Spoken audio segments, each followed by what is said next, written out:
안녕하세요. 81세 김병철입니다. 제가 오늘 이렇게 말씀드리는 이유는 정말 아찔했던 경험을 나누고 싶어서예요. 약 복용 때문에 응급실에 실려간 일이 있거든요. 지금 생각해봐도 등골이 오싹해집니다. 저는 경기도 안산에서 아내와 단둘이 살고 있어요. 자녀들은 모두 독립해서 각자 가정을 꾸리고 있고요.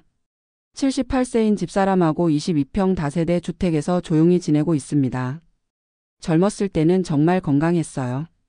25세부터 58세까지 33년간 지역 중소제조업체에서 생산직으로 일했는데 그때는 감기 한 번 안 걸릴 정도로 튼튼했거든요. 회사에서도 개근상을 몇 번 받을 정도였어요. 그런데 나이가 들면서 몸이 말을 안 듣기 시작했어요. 75세쯤 되니까 고혈압이 생겼고 78세에는 무릎 관절염까지 생겨서 약을 먹기 시작했습니다. 처음에는 약 하나였는데 점점 늘어나더라고요. 고혈압 약은 아침에 먹으라고 하고 관절염 약은 저녁에 먹으라고 했어요. 의사 선생님이 시간을 나눠서 먹으라고 했는데 솔직히 그때는 왜 그래야 하는지 잘 몰랐어요. 그냥 약이니까 언제 먹어도 되는 줄 알았거든요. 평소에는 아침 7시에 고혈압 약, 저녁 7시에 관절염 약을 먹었어요. 집사람이 알람을 맞춰놔서 시간에 맞춰 먹곤 했죠. 그런데 문제가 생긴 날은 2019년 3월 어느 화요일이었어요. 그날 아침에 경로당에서 행사가 있어서 일찍 나가야 했거든요. 평소보다 30분 일찍 준비를 해야 했는데 바쁘다 보니까 약 먹는 것을 깜빡했어요. 집을 나서려다가 약. 그때 생각한 게 어차피 둘 다 먹을 약인데 한꺼번에 먹으면 되지 뭐였어요. 그래서 고혈압 약하고 관절염 약을 함께 먹고 나갔습니다. 경로당에 도착해서 30분 정도 있는데 갑자기 머리가 핑 돌더라고요. 처음엔 나이가 나이인데 그럴 수도 있지 했는데 점점 심해지는 거예요. 어지러움이 너무 심해서 의자에 앉아 있을 수가 없었어요. 식은땀이 줄줄 나고 속이 메스꺼우면서 눈앞이 깜깜해지더라고요. 경로당에 계신 분들이 얼굴이 하얗게 됐다, 119 불러야겠다 하시는데 저는 정신이 아득아득했어요. 그때 집사람한테 전화해서 급히 오시라고 했죠. 구급차가 와서 응급실로 실려갔는데 혈압을 재보니까 80에 50이었어요. 평소에 140에 90 정도였는데 갑자기 그렇게 떨어진 거예요. 의사 선생님이 위험한 상태라고 하시더라고요. 입원을 해서 3일 동안 있으면서 여러 검사를 받았어요. 혈액 검사, 심전도, 신장 기능 검사까지. 다행히 큰 문제는 없었지만 약 때문이라는 진단이 나왔어요. 의사 선생님 설명을 들어보니까 고혈압 약과 관절염 약을 함께 먹으면 안 되는 거였어요.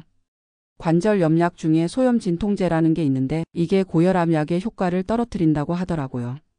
그런데 더 무서운 건 신장에도 나쁜 영향을 준다는 거였어요. 고혈압 약 중에 이뇨제라는 게 있고 소염 진통제와 함께 먹으면 신장에 무리가 간다는 거예요. 삼중 타격이라고 표현하시더라고요. 저는 그동안 약이면 다 비슷한 줄 알았거든요.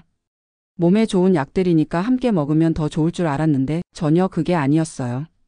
약마다 작용하는 방식이 다르고 서로 영향을 주고받는다는 걸 그때 처음 알았습니다.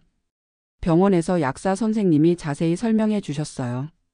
고혈압 약은 혈관을 넓혀서 혈압을 낮추는 역할을 하는데 관절염 약인 소염 진통제는 오히려 혈관을 수축시킬 수 있다고 해요.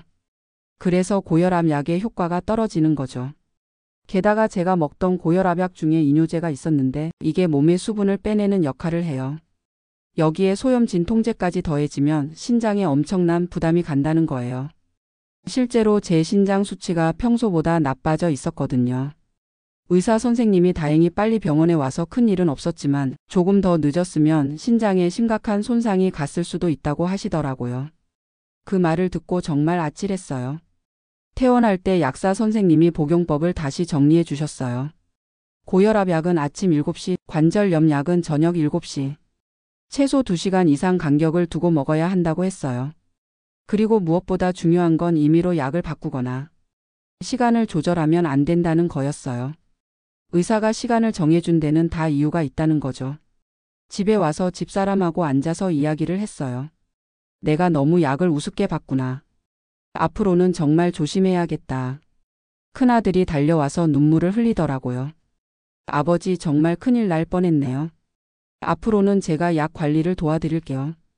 그래서 지금은 알람을 2개나 맞춰놨어요. 아침 6시 50분에 고혈압 약 알람, 저녁 6시 50분에 관절염 약 알람. 10분 여유를 두고 알람을 맞춰서 절대 놓치지 않게 했어요. 집사람도 적극적으로 도와주세요. 약통을 요일별로 나눠서 미리 준비해놓고 매번 제가 약을 먹을 때마다 확인해줘요. 오늘 아침 약 먹었지? 저녁 약 먹을 시간이야. 처음에는 이렇게 하는 게 번거로웠어요. 평생 자유롭게 살던 사람이 시간에 맞춰 살아야 하니까요. 하지만 생명이 걸린 문제라는 걸 깨달으니까 전혀 힘들지 않더라고요. 오히려 지금은 더 건강해진 것 같아요. 규칙적으로 약을 먹으니까 혈압도 안정됐고 관절염 통증도 전보다 많이 줄었어요. 6개월마다 병원에서 검사를 받는데 모든 수치가 정상이에요. 경로당에서도 제 경험을 다른 분들에게 자주 이야기해요. 약은 절대 아무 때나 먹으면 안 돼요. 의사 선생님이 시간을 정해주신 데는 다 이유가 있어요. 그러면 다들 그런 일이 있었구나 하면서 관심을 가지세요. 어떤 분은 나도 가끔 귀찮아서 한꺼번에 먹곤 했는데 이제 안 그래야겠다 하시고요. 제가 겪은 일을 통해서 깨달은 게 참 많아요. 첫째, 약은 절대 만만하게 볼 게 아니라는 거예요. 독이 될 수도 있고 약이 될 수도 있다는 말이 진짜더라고요. 둘째, 나이가 들수록 더 조심해야 한다는 거예요. 젊을 때는 몸이 웬만한 것도 견뎌내지만 나이 들면 작은 실수도 큰 사고로 이어질 수 있어요. 셋째, 가족의 소중함을 다시 한번 느꼈어요. 그날 집사람이 없었다면 정말 큰일 날 뻔했거든요. 서로 챙겨주는 게 얼마나 중요한지 몸소 깨달았습니다. 지금 생각해보면 정말 무지했어요. 약에 대해서 아무것도 모르면서 함부로 복용했으니까요. 하지만 늦었다고 생각하지는 않아요. 오히려 이 일을 계기로 더 건강하게 살 수 있게 됐거든요. 요즘은 TV에서 건강 프로그램을 자주 봐요. 약물 상호작용에 대한 정보도 많이 찾아보고요. 우리나라 노인 10명 중 9명이 5개 이상의 약을 먹는다고 하더라고요. 저처럼 여러 약을 먹는 분들이 정말 많은 거예요. 그런 분들이 제 이야기를 들으면 도움이 될 것 같아서 이렇게 말씀드리는 거예요. 특히 고혈압약 드시는 분들은 정말 조심하셔야 해요. 다른 약과 함께 먹을 때는 반드시 의사나 약사와 상의하세요. 특히 소염 진통제, 그러니까 관절염약이나 두통약 같은 것들이요.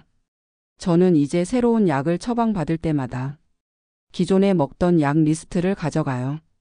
작은 수첩에 적어놓고 다니면서 의사 선생님께 보여드리죠. 제가 이런 약들을 먹고 있는데 새 약과 함께 먹어도 되나요? 의사 선생님들도 잘하셨네요 하시면서 꼼꼼히 확인해 주세요. 때로는 약을 바꿔주시거나 시간을 조절해 주시기도 하고요. 집에서도 약 관리를 체계적으로 해요. 일주일치 약통에 요일별로 나눠 담아놓고 벽에 복용 시간표를 붙여놨어요. 언제 어떤 약을 먹어야 하는지 한눈에 볼 수 있게요. 처음에는 이게 뭐 일이 복잡해 했는데 지금은 너무 자연스러워졌어요. 오히려 이렇게 하니까 약을 빼먹는 일이 없어서 좋아요. 그리고 무엇보다 중요한 건 혼자 하려고 하지 말고 가족들과 함께 하는 거예요. 저도 집사람이 도와주지 않았다면 이렇게 잘 관리하기 어려웠을 거예요. 자녀분들이 계신 분들은 자녀들에게도 알려주세요. 내가 이런 약들을 먹고 있다. 이런 시간에 먹어야 한다. 혹시 응급 상황이 생겼을 때 도움이 될 수 있거든요. 병원에 갈 때도 가능하면 가족과 함께 가세요. 나이가 들면 의사 선생님 설명을 다 기억하기 어려워요. 저도 그날 약사 선생님 설명을 집사람이 함께 들어서 집에 와서 다시 정리할 수 있었거든요. 또 하나 말씀드리고 싶은 건 약값이 아깝다고 해서 함부로 끊으면 안 된다는 거예요. 저도 약값 때문에 고민이 많았어요. 한 달에 약값만 5만 원 넘게 나가거든요. 하지만 그날 응급실비랑 입원비로 180만 원이 나갔어요. 약값 아낀다고 제대로 안 먹었다가 더 큰 돈이 나간 거죠. 그때 깨달았어요. 약값은 투자라는 걸요. 지금은 약값을 아깝다고 생각하지 않아요. 오히려 이 돈으로 건강을 사는 거구나 생각해요. 실제로 약을 제대로 먹으니까 다른 병원비는 오히려 줄었어요. 건강검진 받을 때도 수치가 다 좋게 나와서 의사 선생님이 약을 잘 드시고 계시네요 하세요. 그럴 때마다 뿌듯해요. 혹시 지금 저처럼 여러 약을 드시는 분들 계시면 한 번씩 점검해 보세요. 정말 제 시간에 맞춰서 드시고 계신지, 다른 약과 함께 먹어도 되는 건지. 그리고 무엇보다 궁금한 게 있으면 부끄러워하지 말고 물어보세요. 의사 선생님이나 약사 선생님께 이렇게 먹어도 되나요? 왜 이 시간에 먹어야 하나요? 저는 이제 병원 갈 때마다 질문을 미리 적어가요. 그리고 답을 들으면 또 적어서 집에 와서 집사람과 함께 확인해요. 이렇게 하니까 약에 대해서 많이 알게 됐어요. 예를 들어서 고혈압약 중에도 여러 종류가 있다는 걸 알았어요. 혈관을 넓히는 약, 심장 박동을 조절하는 약, 수분을 빼내는 약. 각각 역할이 다르고 먹는 시간도 다를 수 있다는 거죠. 관절염 약도 마찬가지예요. 염증을 줄이는 약, 통증을 없애는 약, 연골을 보호하는 약. 이런 것들이 서로 다른 방식으로 작용한다는 걸 배웠어요. 그래서 이제는 새로운 약을 처방받을 때 이 약은 어떤 역할을 하는 약인가요? 언제 먹는 게 가장 효과적인가요? 다른 약과 함께 먹으면 안 되는 게 있나요? 이런 질문들을 꼭 해요. 의사 선생님들도 이런 질문을 하면 좋아하세요. 환자가 관심을 갖고 물어보니까 설명하기도 좋다고 하시더라고요. 약 복용법도 생각보다 중요한 게 많더라고요. 물과 함께 먹어야 하는지, 우유와 함께 먹으면 안 되는지, 식전에 먹어야 하는지, 식후에 먹어야 하는지. 저는 고혈압약을 아침 공복에 먹으라고 했는데 처음에는 속이 쓰려서 힘들었어요. 그래서 약사 선생님께 물어봤더니 물을 충분히 마시고 드시면 괜찮을 거예요 라고 하시더라고요. 실제로 물을 많이 마시고 먹으니까 속 쓰림이 없어졌어요. 관절염 약은 식후에 먹으라고 했는데 이것도 위를 보호하기 위해서라고 하더라고요. 소염 진통제는 위에 부담을 줄 수 있어서 반드시 음식을 먹고 나서 먹어야 한다고 해요. 이런 것들을 하나씩 배워가면서 약에 대한 두려움도 많이 줄었어요. 처음에는 이 약이 내 몸에 나쁜 영향을 주는 건 아닐까 걱정했는데 제대로 알고 먹으니까 오히려 안심이 되더라고요. 지금은 경로당에서 다른 분들 약 상담도 해드려요. 물론 전문가는 아니지만 제가 겪은 경험과 배운 것들을 나눠드리는 거죠. 그 약은 위에 부담이 될 수 있으니까 식후에 드세요. 혈압약하고 소염제는 시간 간격을 두고 드세요. 새로운 약 드시기 전에 의사 선생님께 기존 약 말씀드려 보세요. 이런 식으로 조언을 해드리면 다들 고맙다고 하세요. 어떤 할머니는 저처럼 관절염 약하고 혈압약을 함께 드시고 계셨는데 제 이야기를 듣고 병원에 가서 상담을 받으셨대요. 그랬더니 의사 선생님이 복용 시간을 조정해 주셨다고 하시더라고요. 이런 일들을 겪으면서 느끼는 건 우리 같은 나이 든 사람들이 서로 정보를 나누는 게 정말 중요하다는 거예요. 혼자서는 알기 어려운 것들을 함께 배워갈 수 있거든요. 그래서 경로당에서 건의를 했어요. 약물 안전 교육 프로그램을 만들어 보면 어떨까요? 관리사무소에서도 좋은 아이디어라고 하면서 보건소와 연계해서 프로그램을 만들었어요. 한 달에 한 번씩 약사 선생님이 오셔서 올바른 약 복용법에 대해서 교육해 주세요. 처음에는 몇 분 안 오실 줄 알았는데 입소문이 나면서 점점 많은 분들이 참여하고 계세요. 그때마다 제가 경험담을 이야기해 드려요. 실제 사례를 들으니까 다들 더 관심을 갖고 들으시더라고요. 요즘 들어서 특히 느끼는 건 나이가 들수록 건강이 정말 소중하다는 거예요. 젊을 때는 돈이 최고인 줄 알았는데 이제는 건강이 최고라는 걸 깨달았어요. 돈은 잃으면 다시 벌 수 있지만 건강은 한 번 잃으면 되돌리기 어려워요. 제가 그날 쓰러졌을 때 정말 절실히 느꼈거든요. 그래서 지금은 건강관리에 최우선 순위를 두고 있어요. 약값이 부담되더라도 제때 먹고 병원 가는 것도 미루지 않아요. 정기검진도 빠뜨리지 않고 받고요. 집사람한테도 항상 말해요. 우리 건강이 가장 중요해. 자식들한테 부담 주지 않으려면 건강해야 해. 실제로 제가 약을 제대로 관리하기 시작한 후로 응급실에 갈 일이 없어졌어요. 혈압도 안정되고 관절염 통증도 줄어서 전반적으로 삶의 질이 많이 좋아졌거든요. 자녀들도 안심하고 있어요. 예전에는 아버지 괜찮으세요? 하면서 걱정 가득한 목소리로 자주 전화했는데 이제는 아버지 건강관리 잘하고 계시네요 하면서 오히려 칭찬을 해줘요. 큰아들은 아버지가 이렇게 체계적으로 관리하시니까 우리도 배워야겠어요 라고 하더라고요. 손자들에게도 할아버지처럼 건강관리 잘해야 한다고 교육하고 있다고 해요. 이런 변화들을 보면서 정말 다행이라는 생각이 들어요. 그날의 위험한 경험이 결국은 전화위복이 된 거죠. 마지막으로 여러분께 꼭 말씀드리고 싶은 건 약 복용을 절대 만만하게 보지 마시라는 거예요. 특히 여러 약을 함께 드시는 분들은 더욱 주의하셔야 해요. 의사가 정해준 시간과 방법을 정확히 지키시고 궁금한 점이 있으면 부끄러워하지 말고 물어보세요.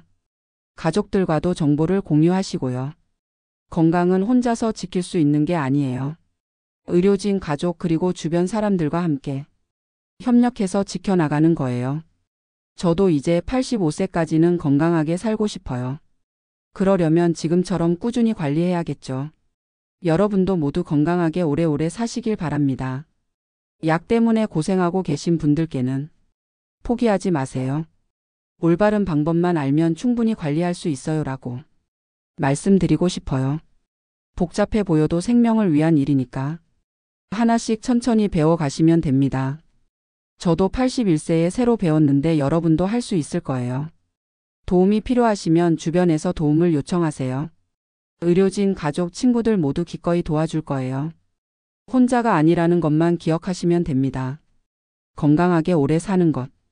그게 지금 제 인생의 목표이고 여러분의 목표이기도 할 거라고 생각해요. 함께 건강한 노후를 만들어가요. 감사합니다.